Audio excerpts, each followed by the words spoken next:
Online teaching class में आपका पुनः स्वागत है। जो पिछली क्लास में अपन ने पढ़ा था उसके आगे का इसमें आगे पढ़ते हैं। Me doctor Atul Garg, associate professor, government Bangar college Didwana. Today I will discuss differential equation and the solution of the differential equation. पिछले लेक्चर में बात कर रहे थे कि सॉल्यूशन तीन तरह के होते हैं।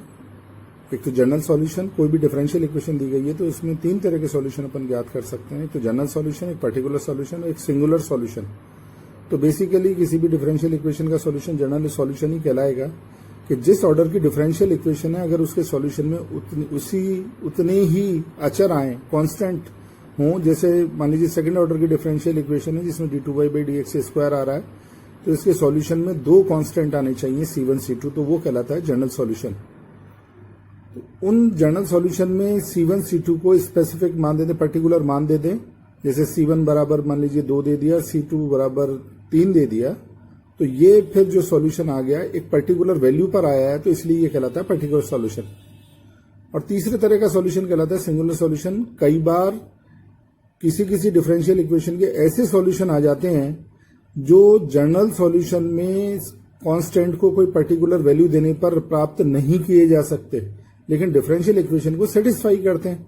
तो चूंकि डिफरेंशियल इक्वेशन को सेटिस्फाई कर रहे हैं, इसलिए वो सिंगुलर एक सॉल्यूशन तो है, लेकिन वो जनरल सॉल्यूशन से नहीं बनाया जा सकता कोई भी कांस्टेंट की पर्टिकुलर वैल्यू देके। तो ये कहलाते हैं सिंगुलर सॉल्यूशन। तो इनको अलग से पढ़ा जाता है कि कौन ऐसे क्वेश्चंस पढ़े जाते हैं जिनके सॉल्यूशन सिंगुलर सॉल्यूशन आते हैं।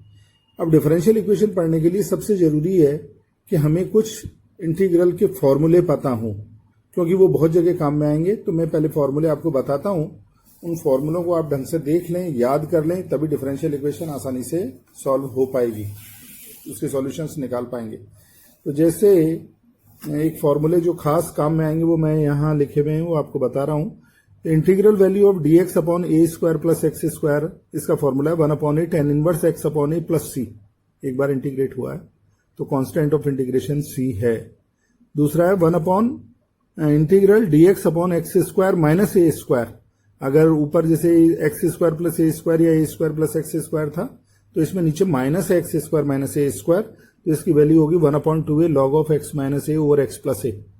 थर्ड है integral dx upon a square minus x square. नीचे तीन ही तरह से बन सकती है वैल्यू, तो तीसरी है a square minus x square, तो इसका इंटीग्रल की value 1/2a log of a plus x over a minus x plus c लगाएंगे इसमें।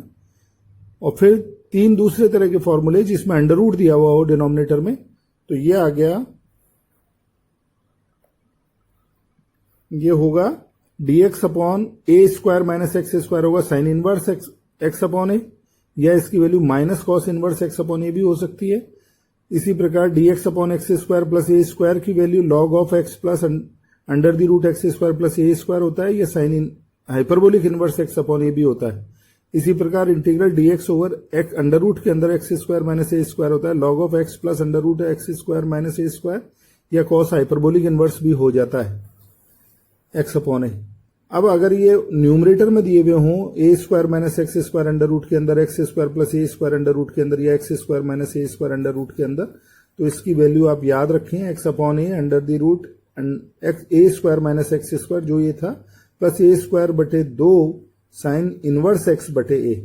इसी प्रकार ये वैल्यू भी आप याद रखें, फॉर्मूलों की किताब से आप देख लें, वैल्यू जरूर याद रखें। एक formula dx upon x under the root x square minus a square, तो 1/a sec inverse x upon a होता है, और ये वैल्यू minus 1/a cosec inverse x upon a के बराबर होती है। और कुछ ही सिंपल फॉर्मूले हैं, इंटीग्रल tan x होता है log sec x, integral cot x होता है log sin x, and integral sec x होता है log sec x plus tan x। ये कुछ प्रमुख फॉर्मूले हैं जो अपने काम में आते हैं, तो इनको आप ढंग से याद कर लें, क्योंकि ये बार बार कहीं ना कहीं सवालों में बार बार आएंगे, और फॉर्मूले याद नहीं है तो किसी भी तरह से फिर क्वेश्चन सॉल्व नहीं कर पाएंगे। तो अब आते हैं अपन मूल अपने उस टॉपिक पर जो सॉल्यूशन निकालने का है। तो सबसे पहले अपन आज स्टडी में अपने को आगे करना है differential equation of first order and first degree. Differential equation of first order and first degree, ये फर्स्ट चैप्टर ही कहलाता है। इसके क्वेश्चंस यहाँ अपन सॉल्व करना सीखेंगे।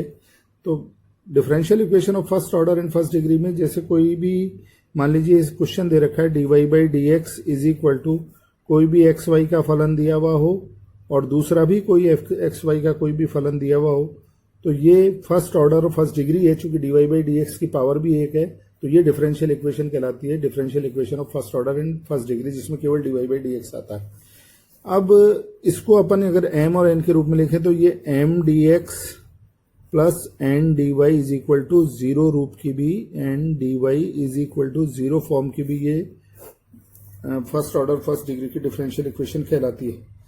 इसमें अलग अलग विधियां हैं जिससे इनको सॉल्व करेंगे। तो सबसे पहली विधि इसमें आती है सेपरेशन ऑफ वेरिएबल, चरों का पृथक्करण। एक क्वेश्चन के माध्यम से आप इसे समझ लें, dx के साथ केवल x के पद आए और dy के साथ केवल y के पद आए, तो ये कहलाता है डिफरेंशियल इक्वेशन को सेपरेशन ऑफ वेरिएबल से इंटीग्रेट करके सॉल्यूशन निकाल लेना। तो जैसे एक एग्जांपल मैं आपको बताऊं, एग्जांपल में जैसे एक क्वेश्चन है, जैसे इसको सॉल्व करना है e की power y plus 1 cos x dx plus e की power y sin x dy बराबर 0।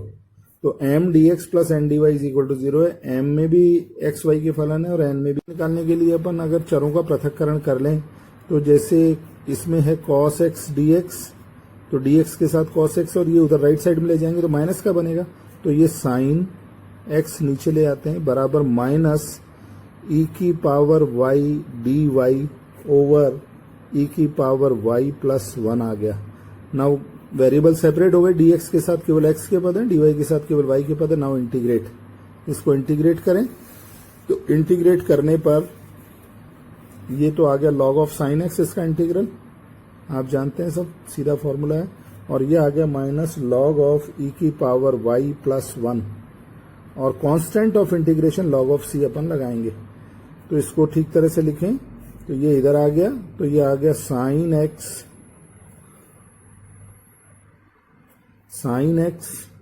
ई raise to the power y plus 1 is equal to c, log दोनों तरफ आ रहा है इसलिए हटा दिया। तो ये इसका सॉल्यूशन है, इसमें एक कांस्टेंट आ रहा है तो ये कहलाता है जनरल सॉल्यूशन। तो ये इसमें dy बाई डी एक्स नहीं आ रहा, केवल एक्स वाई का फलन और c आ रहा है, तो ये इसका सॉल्यूशन कहलाता है। तो सेपरेशन ऑफ वेरिएबल, इसको ठीक तरह से सारे क्वेश्चन सेपरेट होने वाले हैं, जो सारे सेपरेट हो सकते हैं उसको कर लें। फिर इसमें एक आता है होमोजीनियस, समघातीय फलन। जो क्वेश्चन होंगे समघातीय होंगे, dy बाई डी एक्स का मान y और x के रूप में कहीं ना कहीं लिखा जाएगा। फिर कुछ होते हैं समघात में परिणत होने वाले समीकरण, जो समघात नहीं है लेकिन बाद में परिणत किया जा सकता है, बदला जा सकता है।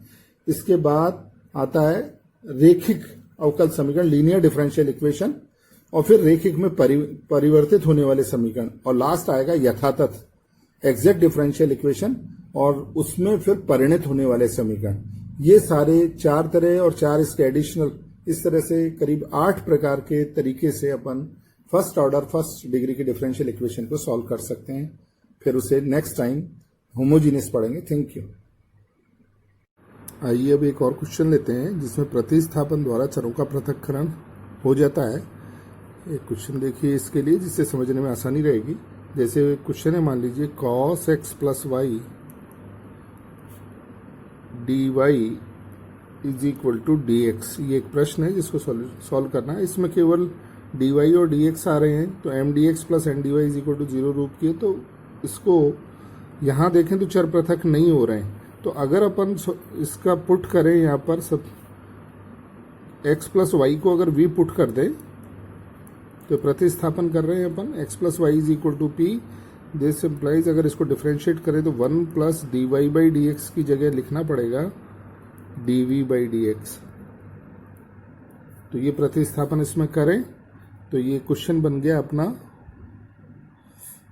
cos x प्लस वाई, तो x प्लस वाई को v लिख देते हैं सीधा, और dy बाई डी एक्स बनाइए तो dy बाई डी एक्स लिख सकते हैं dv by d x minus 1। तो ये बन गया dv by d x minus 1 is equal to 1, क्योंकि ये dy बाई डी एक्स लिख लिया था। क्योंकि ये प्रश्न अपना अगर देखें तो प्रश्न बन गया था ये cos x plus y dy by d x is equal to 1, तो इसमें x प्लस वाई को v लिख दिया। इसको सॉल्व करें थोड़ा सा, तो ये आ गया cos v dv by d x minus cos v is equal to 1, तो 1 plus cos v, right hand side में लेंगे cos v, तो ये 1 प्लस कॉस v बन गया। अब चर पृथक हो रहे हैं, दिख रहा है अपने को, dv के साथ केवल v के पद आ जाएंगे और dx राइट साइड में चला जाएगा। तो चरों को पृथक करने पर cos v dv over 1 plus cos v is equal to dx। चर पृथक हो गए, तो नाउ इंटीग्रेट कर दें। तो इंटीग्रेट करने पर इसका इंटीग्रल निकालना है, तो ऊपर 1 ऐड करके और 1 सब्ट्रैक्ट भी कर दें, cos v प्लस 1 माइनस 1 कर दें, तो ये बनेगा cos v, इसमें मैं कर रहा हूँ ऐड प्लस 1 और माइनस 1, तो cos v प्लस 1 में तो ये जब इससे डिवाइड करेंगे तो केवल dv बचा और minus dv over 1 plus cos v, ये आ गया इज इक्वल टू, इसको इंटीग्रेट ही कर देते हैं x प्लस सी, ये भी इंटीग्रेट होना बाकी है। तो दोनों के इंटीग्रल लगा देता हूँ, ये ब्रैकेट लगा देते, चल दोनों को लगा देते हैं इंटीग्रेट, तो ये इंटीग्रल होना बाकी है। तो dv का इंटीग्रल तो आ जाएगा। अब इसको cos v को अगर 2 cos square v by 2 minus 1 रख दे तो 1 कैंसिल हो जाएगा, तो इसका तो हो गया v माइनस, तो ये हो गया 1 प्लस, यहाँ अगर रख के देखें तो ये आ गया dv over 1 plus 2 cos square v by 2 minus 1, तो ये 1 will cancel out is equal to x plus C, इसको भी इंटीग्रेट कर दें, तो दिस इम्प्लाइज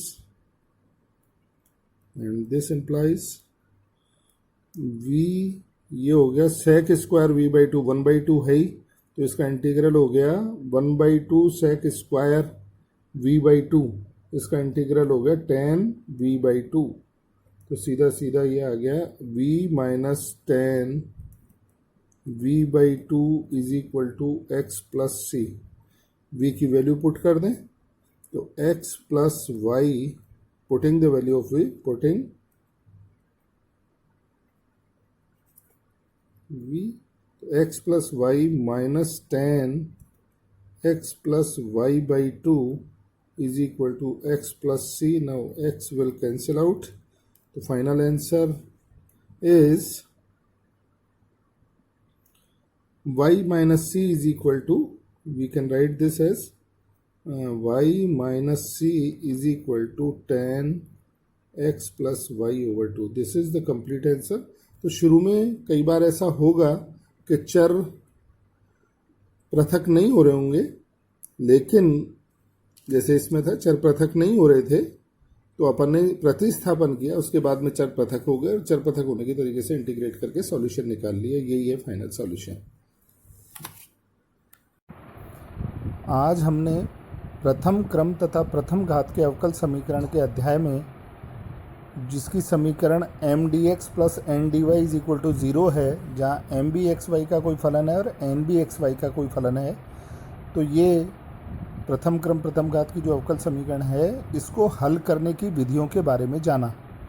इसमें मुख्य रूप से जो विधियां अपन पढ़ेंगे, इसमें प्रथम है चरों का पृथक्करण विधि जो अपन ने जानी, और इसके बाद आएगा प्रतिस्थापन द्वारा चरों का पृथक्करण। अगर शुरू में चर पृथक नहीं हो पा रहे हैं तो प्रतिस्थापन द्वारा उनको पृथक किया जा सकता है और फिर पृथक्करण विधि से हल कर लिया जाएगा।